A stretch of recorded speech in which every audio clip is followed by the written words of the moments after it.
Hello guys, ഞങ്ങൾ Christmas പരിപാടിയായിട്ട് ഞങ്ങളൊരു ഫോട്ടോഷൂട്ട് എടുക്കാമെന്ന് വിചാരിച്ചിരിക്കുന്നു.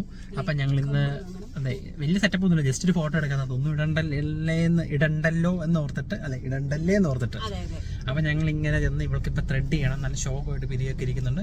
സോ ഞങ്ങളിവിടെ ഒരു സ്പ്ലാഷ് എന്ന് പറഞ്ഞാൽ നമ്മുടെ നിങ്ങൾ കാണത്തില്ല, ഞങ്ങളിപ്പോൾ കാരണം സ്പ്ലാഷ് എന്ന് പറഞ്ഞ ഒരു വട്ടേക്കൊന്നും നമ്മുടെ എടപ്പള്ളിയിൽ ടോളിലുള്ളൊരു ബ്യൂട്ടി പാർലർ വന്നിട്ടുണ്ട്. സോ ജസ്റ്റ് ഒരു ഇതെടുക്കാൻ വേണ്ടി ഇവളുടെ ത്രെഡും കാര്യങ്ങളൊക്കെ എടുക്കാൻ വേണ്ടി നമുക്ക് അതൊക്കെ എടുത്ത് നമ്മുടെ ഒരു ഫ്രണ്ടിൻ്റെ സ്റ്റുഡിയോ ഉണ്ട്, ആ സ്റ്റുഡിയോയിൽ പോയാണ് നമ്മൾ ഫോട്ടോഷൂട്ട് ചെയ്യാൻ പോകുന്നത്. അപ്പൊ ഞങ്ങളുടെ സൗണ്ട് ക്വാളിറ്റി ഇച്ചിരി ഞങ്ങളുടെ ഐഡിയ കണ്ണൻ എന്താ കാര്യം പറയാം. ഞാൻ പോയി ത്രെഡ് ചെയ്യട്ടെ ഗൈസ്, ഞങ്ങളുടെ ഫോട്ടോഷൂട്ട് അതായത് ഞങ്ങളുടെ ഒരു മൈക്കിന്റെ ഞാൻ പറയാം. ഇപ്പൊ ഇവിടെ പോകുന്ന നിങ്ങളെ കാണിച്ചു തരാം. വേഗം പോവുകയാണ്. ഇതാണ് സ്പാഷ് എന്നാണ് ഈ ബ്യൂട്ടി പാർലറിന്റെ പേര്. അവൾ ത്രെഡ് ചെയ്യാൻ വേണ്ടി പോവുകയാണ്.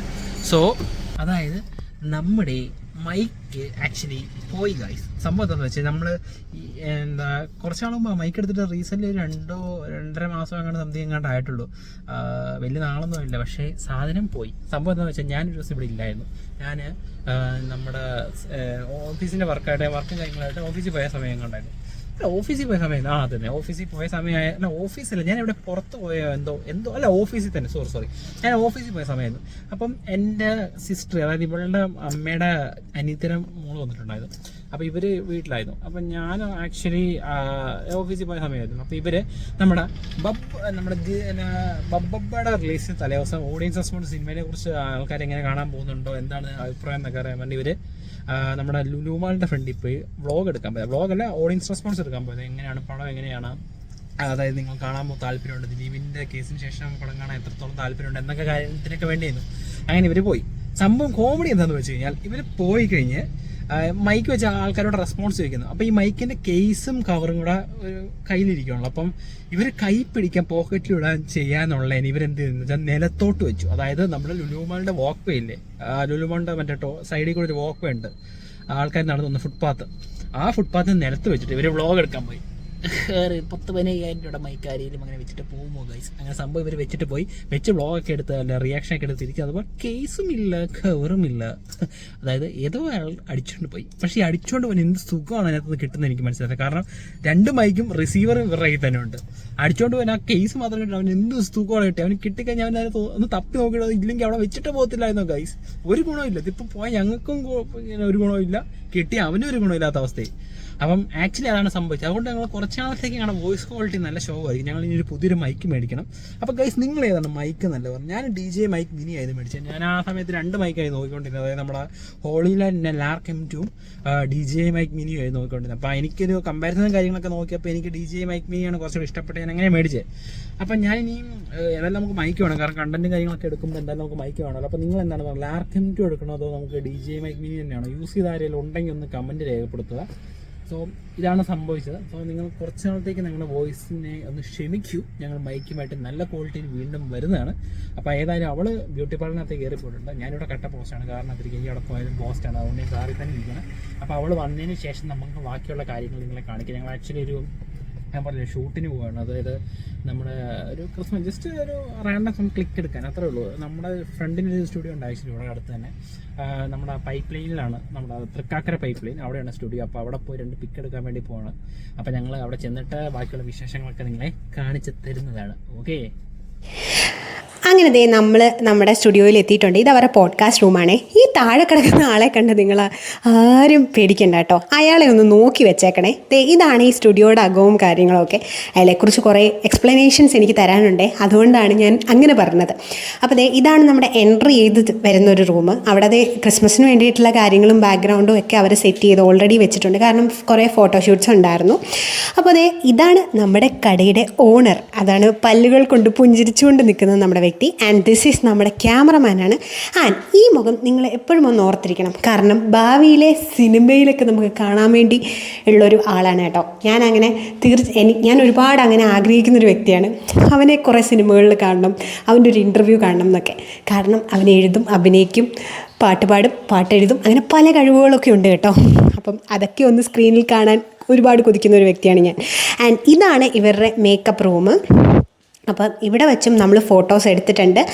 നല്ല അടിപൊളിയാണ് കേട്ടോ ഇവിടെ ഇരുന്ന് മേക്കപ്പ് ചെയ്യാനൊക്കെ. ഞാൻ വീട്ടിൽ നിന്ന് പുട്ടിയിട്ടിട്ട് വന്നാലും ഇവിടെ നിന്ന് ഞാൻ കുറച്ച് പുട്ടിയൊക്കെ ഇട്ടു. അങ്ങനെ നമ്മൾ നമ്മുടെ കർമ്മത്തിലേക്ക് എൻ്റർ ചെയ്തിരിക്കുകയാണ് ഗൈസ്. അങ്ങനെ ഇനി എങ്ങനെ എടുക്കണം, എന്തൊക്കെ എൻ്റെ കയ്യിൽ തരണം എന്നൊക്കെയാണ് കേട്ടോ. ഇവനെ ഞാൻ സ്റ്റുഡിയോയുടെ ഓണറായിട്ട് മാത്രം ഞാൻ കുറച്ച് കാണുന്നില്ല ഗൈസ്. കാരണം ഇവൻ ഒരു എഡിറ്റർക്കും ഐഡിയക്കും അങ്ങനെ പല പല കഴിവുകളുള്ള ആൾക്കാരാണ് കേട്ടോ. അങ്ങനെ ഇതെൻ്റെ കെട്ടിയവനാണ്. പാവം, കുറേ കഴിവുകളുള്ളതുകൊണ്ട് എന്നെ സഹിച്ച് ജീവിക്കുന്ന എൻ്റെ കെട്ടിയവൻ. അതിന് വേണമല്ലോ ഒരു വലിയ കഴിവെന്ന് ഞാൻ വിചാരിക്കാറുണ്ട്. അങ്ങനെ ഞങ്ങളുടെ ഫോട്ടോഷൂട്ട് തുടങ്ങി. അപ്പം സേവ് ദ ഡേറ്റ് കഴിഞ്ഞിട്ട് സേവ് ദ ഡേറ്റും കല്യാണ ഫോട്ടോസും ഒക്കെ കഴിഞ്ഞിട്ട് ഞങ്ങൾ ഇപ്പോഴാണ് വേറൊരു ഫോട്ടോഷൂട്ട് ചെയ്യുന്നത് കേട്ടോ.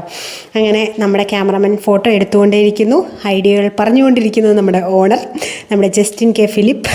അങ്ങനെ നമ്മുടെ ഷൂട്ട് ഇവിടെ തുടങ്ങിക്കൊണ്ടിരിക്കുകയാണ് ഗൈസ്. ഇത് നമ്മുടെ മേക്കപ്പ് ചെയ്യുന്ന റൂമാണ്. അപ്പോൾ ആ മേക്കപ്പ് റൂമിൽ ഇവർ കുറച്ച് ഫോട്ടോസ് എടുക്കാമെന്ന് പറഞ്ഞ് അതായത് അവർക്ക് തോന്നുന്ന ഐഡിയകളെല്ലാം വെച്ച് നമ്മളെ ഫോട്ടോസ് എടുക്കുന്നുണ്ട്. ഞങ്ങളൊരു ഐഡിയയും ആദ്യമായിട്ടാണ് ഒരു ഐഡിയ പോലും ഇല്ലാതൊരു ഫോട്ടോഷൂട്ടിന് ഞങ്ങൾ പോകുന്നത്. ആക്ച്വലി ഞങ്ങൾ ബാക്കിയുള്ള ഫോട്ടോഷൂട്ട്സൊക്കെയാണ് ഞങ്ങൾക്കൊരു ഒരു ഐഡിയ കാണും എന്താ ചെയ്യേണ്ടതെന്ന്. പക്ഷേ ഇതൊരു ഐഡിയയും ഇല്ല, ജസ്റ്റ് ഒന്ന് എടുക്കാമെന്ന് പറഞ്ഞ് പോയി പവറായി വന്നൊരു സാധനമാണ് കേട്ടോ. അപ്പോൾ ഇതൊക്കെ അവരുടെ ഐഡിയ ആയിരുന്നു. ഈ ഫോട്ടോസൊക്കെ എനിക്ക് ഒത്തിരി ഇഷ്ടപ്പെട്ടു. എന്തായാലും ഉടനെ തന്നെ ആ ഫോട്ടോസൊക്കെ നമ്മൾ പോസ്റ്റ് ചെയ്യുന്നതാണ്. അപ്പോൾ നമ്മുടെ ക്യാമറമാൻ മടുത്ത്. ആക്ച്വലി ഇത് എപ്പോഴാണെന്നറിയാമോ, രാത്രി 9 മണിക്ക് തുടങ്ങിയൊരു ഷൂട്ടാണ്. 1 മണി വരെ നീണ്ടു നിന്നൊരു ഷൂട്ടാണ് ഗൈസ്. അതിൽ അവർ ഞങ്ങളെ അത്രയും കംഫർട്ടാക്കി. കണ്ണനാണെങ്കിൽ വർക്കും കഴിഞ്ഞ്, ഞാനും വർക്കൊക്കെ കഴിഞ്ഞ് അത്രയും ക്ഷീണിച്ചാണ് ഞങ്ങളവിടെ ചെന്നത്. പക്ഷേ അവിടെ നിന്ന് ഫോട്ടോ എടുക്കാൻ തുടങ്ങിയപ്പോൾ ഞങ്ങളെ ക്ഷീണമൊന്നും ഞങ്ങൾ അറിഞ്ഞു പോലും ഇല്ല കേട്ടോ. അത്രയും കംഫർട്ടാക്കിയാണ് അവർ നമ്മളെ ഫോട്ടോസൊക്കെ എടുത്തതും കാര്യങ്ങളുമൊക്കെ. അപ്പോൾ നിങ്ങൾക്ക് എന്തെങ്കിലുമൊക്കെ ഫോട്ടോസൊക്കെ എടുക്കണമെങ്കിലും വീഡിയോസൊക്കെ ചെയ്യണമെങ്കിലും പോഡ്കാസ്റ്റൊക്കെ ചെയ്യണമെങ്കിൽ ഇവരെ ഒന്ന് കോൺടാക്ട് ചെയ്താൽ മതി കേട്ടോ. ഡിസ്ക്രിപ്ഷനിൽ ഞാൻ കൊടുക്കാം. അങ്ങനെ അതൊക്കെ കഴിഞ്ഞിട്ട് ഞങ്ങൾ ഫുഡ് കഴിക്കാൻ വേണ്ടി പോയിക്കൊണ്ടിരിക്കുകയാണ് ഗൈസ്. പോകുന്ന വഴിക്കൊക്കെ ഞങ്ങളുടെ ലവ് സ്റ്റോറിയും കാര്യങ്ങളും ഒക്കെ പറഞ്ഞാണ് പോകുന്നത്. അങ്ങനെ ഇവിടെ കയറി ഞങ്ങൾ ഒരു അടിപൊളി മന്തി കഴിച്ചു. ഇവന്മാരെല്ലാവരും ബർഗർ കഴിച്ചു. അപ്പം ബർഗർ കഴിച്ചാൽ വയറ് നിറഞ്ഞില്ല. വീട്ടിൽ വന്ന് എൻ്റെ കെട്ടിയവൻ പറയും, എടി എന്തേലും ഉണ്ടാക്കിത്തരാം. അതുകൊണ്ട് ഞാൻ പറഞ്ഞു വേണ്ട, മന്തി കഴിക്കാം. അങ്ങനെ ഇവിടെ വന്നു. ഇവിടെ വന്നപ്പോൾ ഈ ബർസർ നമ്മുടെ തരും. നമ്മുടെ സാധനം റെഡി ആകുമ്പോൾ ഈ ബർസർ അടിക്കും കേട്ടോ. അങ്ങനെ ഞങ്ങൾ പോയി മന്തി എടുത്തു. അടിപൊളിയായിരുന്നു. ഇതുവരെ ഞാൻ വിചാരിച്ചത് കുബാബയിലെ മന്തി, ആക്ച്വലി കുബാബയുടെ ബീഫ് മന്തി ഈസ് അടിപൊളിയാണ്. പക്ഷേ ഈ മന്തി എൻ്റെ മോനെ ഒരു രക്ഷയില്ലായിരുന്നു. ഷവായി മന്തിയാണ്. ആക്ച്വലി ഞാനൊരു മന്തി ലവറാണ് ഗൈസ്. മന്തി ലവറല്ല, മന്തിന് എന്തോ ഒരു സംഭവമാണ് ഞാൻ മന്തിയുടെ കേട്ടോ. അടിപൊളിയാണ് ഗൈസ്. ഇപ്പോഴും എനിക്ക് വായിൽ വെള്ളം ഊറിക്കൊണ്ടിരിക്കുകയാണ് കേട്ടോ.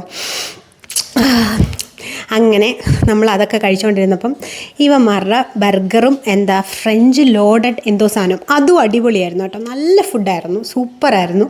അപ്പോൾ നൈറ്റ് ടൈമൊക്കെ നിങ്ങളുണ്ടെങ്കിൽ ഈ ഒരു കടയിലൊന്ന് പോയി ട്രൈ.